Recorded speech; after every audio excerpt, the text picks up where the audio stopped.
నమస్కారం. ఆర్‌వీఆర్ టీవీకి స్వాగతం.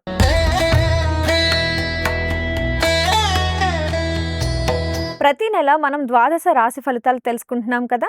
ఇందులో భాగంగా జులై మాసంలో ఏ ఏ రాశుల వారికి ఎలాంటి యోగాలు కలగనున్నాయి? వృత్తి, ఉద్యోగం, వ్యాపార, ఆర్థిక, విద్య, వివాహ, ఆరోగ్య విషయాల్లో పరిస్థితులు ఎలా ఉండబోతున్నాయి?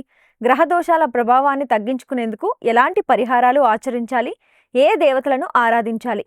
ఏ మంత్రాలను జపించాలి? ఎలాంటి దాన ధర్మాలు చేయడం శ్రేయస్కరం? ఇలాంటి విషయాలు తెలుసుకుందాం. మనతో పాటు స్టూడియోలో ప్రముఖ జ్యోతిష్య పండితులు బ్రహ్మశ్రీ డాక్టర్ సివివి సుబ్రహ్మణ్యం గారు ఉన్నారు. వారిని అడిగి మరిన్ని విషయాలు తెలుసుకునే ప్రయత్నం చేద్దాం. నమస్కారం గురుగారు. గురుగారు, జూలై నెలలో ఏ ఏ రాశి వారికి ఏ విధంగా ఉంటుందనే విషయాలని తెలియజేస్తున్నారు. అందులో భాగంగా వృషభ రాశి వారికి జూలై నెలలో ఏ విధంగా ఉండబోతుందనే విషయాలని తెలియజేయండి. అదే. వృషభ రాశి వారికి సామాన్యంగా రావాల్సిన సొమ్ము రావడానికి బాగుంటుంది. అలాగే ఎవరైతే ఉద్యోగాలు చేస్తున్నారో వాళ్ళకి అనుకూలమైన ఫలితాలు ఉంటాయి. వృత్తి వ్యాపారాల్లో లాభసాటిగానే నడుస్తాయి. ఉద్యోగం రావలసిన వాళ్ళకి, నిరుద్యోగులకు శ్రీ రాజమాతంగ్యై నమః అనే మంత్రాన్ని కనుక జపం చేసుకుంటూ ఉంటే ఉదయం 5 నుంచి 6 వరకు, అలాగే సాయంకాలం 6 నుంచి 7 వరకు అరుణాచల శివ చేసుకుంటుంటే ఉద్యోగం వచ్చే అవకాశం ఉంది. సామాన్యంగా ఏం చేస్తుంటారంటే ఉద్యోగం వచ్చాక జపం మానేస్తుంటారు. అది పద్ధతి కాదు. ఉద్యోగం వచ్చిన తర్వాత కూడా జపం కంటిన్యూ చేస్తూ ఉంటేనే ఆ ఉద్యోగం అనుకూలమైన ఫలితాలను ఇస్తుంది. ఆస్తి వివాదాల్లో రాజీ పడిపోవడం మంచిది. అలాగనే స్థలం, పొలం ఇవి కొనాలని అనుకున్నట్లయితే తప్పనిసరిగా కుటుంబ సభ్యులతో శ్రీ వరాహాయ ధరణ్యుద్ధారకాయ త్రివిక్రమాయ నరనారాయణాత్మనే నమః అనే మంత్రాన్ని ఉదయం 5 నుంచి 6 వరకు చేసుకోవాలి. అలా కొంతకాలం చేసుకున్న తరువాత అప్పుడు కొన్న మంచి ఫలితాలు సిద్ధిస్తాయి. పనులన్నీ కూడా సకాలంలోనే పూర్తి చేస్తుంటారు. అలాగే వివాహ ప్రయత్నాలు మొదలైనటువంటివి ఆశించిన విధంగానే జరుగుతాయి. ఇబ్బంది ఏం లేదు. మొండిగా ఉన్నటువంటి బాకీలు ఉంటాయి కదా, అవి వసూలయ్యే అవకాశం ఉంది. అయితే ఆ ధనం సద్వినియోగం కావడం కోసం తప్పనిసరిగా సాయంకాలం 7 నుంచి 8 వరకు సుమంతో శ్రీ కార్తవీర్యార్జునాయ నమః అనే మంత్రాన్ని జపించుకోవడం మంచిది. అలాగే మీ మాట యొక్క విలువ పెరగడం కోసం వాగ్దేవ్యై నమః అనే మంత్రాన్ని జపం చేసుకోవడం మంచిది. ప్రయాణాలు చేసేటువంటి అవకాశాలు ఉన్నాయి. వాటిలో 3 రకాల ప్రయాణాలు చేస్తుంటారు. ఏమిటంటే వివాహాది శుభకార్యాల కోసం కావచ్చు, బంధుమిత్రుల ఇళ్లలో కార్యక్రమాలకు కావచ్చు, అలాగే తీర్థయాత్రలకు కావచ్చు, వ్యాపారాధికాన్ని విస్తరింపజేసుకోవడానికి కూడా కావచ్చు. అటువంటి ప్రయాణాలు అనుకూలమైన ఫలితాలని ఇస్తాయి. ఆరోగ్యానికి ఇబ్బంది ఉండదు. అయినప్పటికీ వం క్రీం అచ్యుతానంత గోవింద అనే మంత్రాన్ని జపం చేసుకుంటూ ఉంటే మంచి ఫలితాలు సిద్ధిస్తాయి. పిల్లల నుంచి మంచి వార్తలు అవి వింటూ ఉంటారు. అలాగే లక్ష్మీదేవిని పూజించుకోవడం మంచిది శుక్రవారం రోజున. అలాగే లక్ష్మీ అష్టోత్తర శతనామ స్తోత్రం 108 సార్లు పారాయణ చేయడం ద్వారా ఆర్థికంగా వ్యక్తి స్థిరపడేటువంటి అవకాశం ఉంటుంది. అలాగే తెల్లటి పువ్వులతో పూజ చేయడం, అలాగే పాయసం నివేదన చేయడం మంచిది. సామాన్యంగా ప్రతిరోజు కూడా ఆవులకు కాస్త గడ్డి వేస్తూ ఉండడం, సుమంగళులకు పసుపు కుంకుమలు ఇస్తూ ఉండడం, అది గ్రహాన్ని యొక్క అనుగ్రహాలను కలగజేస్తుంది. అన్ని విధాల మేలు జరుగుతుంది. అతి ముఖ్యంగా మాట్లాడేటప్పుడు తొందరపడి కలహాలు తెచ్చుకోవడం, అపార్థాలు రావడం లాంటి వాటికి అవకాశం ఉంది.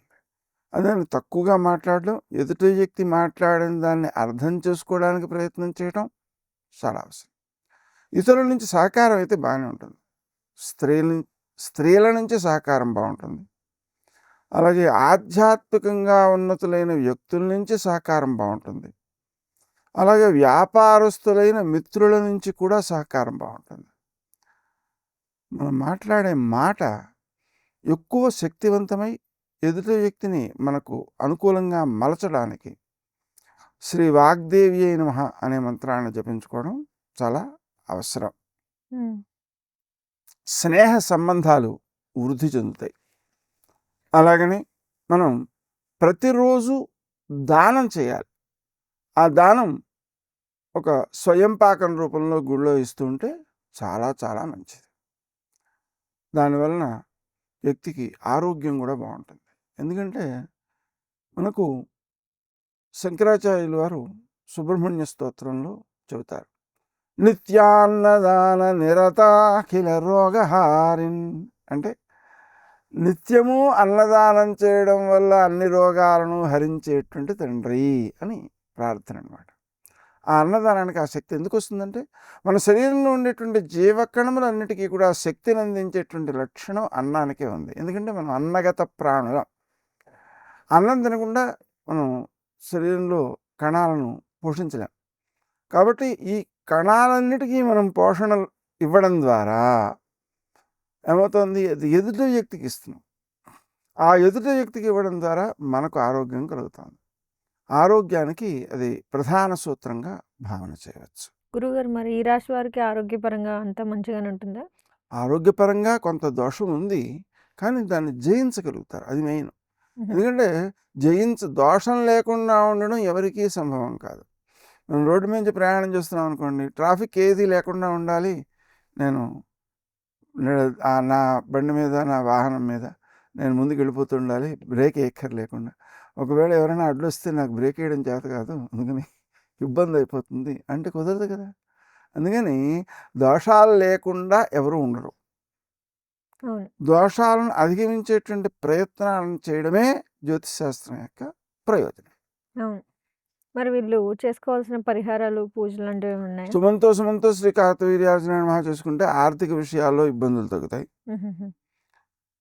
క్రీం అచ్యుతానంత గోవింద అనేటువంటి మంత్రాన్ని తెల్లవారుజామున 5 నుంచి 6 వరకు చేసుకోవచ్చు. శరీరంలో ఎక్కడ బాధ ఉందో అక్కడ ప్రత్యక్షంగా, ఇది పరీక్షకి నిలబడేటువంటి విషయం, తమకు శరీరంలో ఎక్కడ బాధ ఉందో అక్కడ తమ చేయబెట్టి సరిగ్గా 10 నిమిషాలు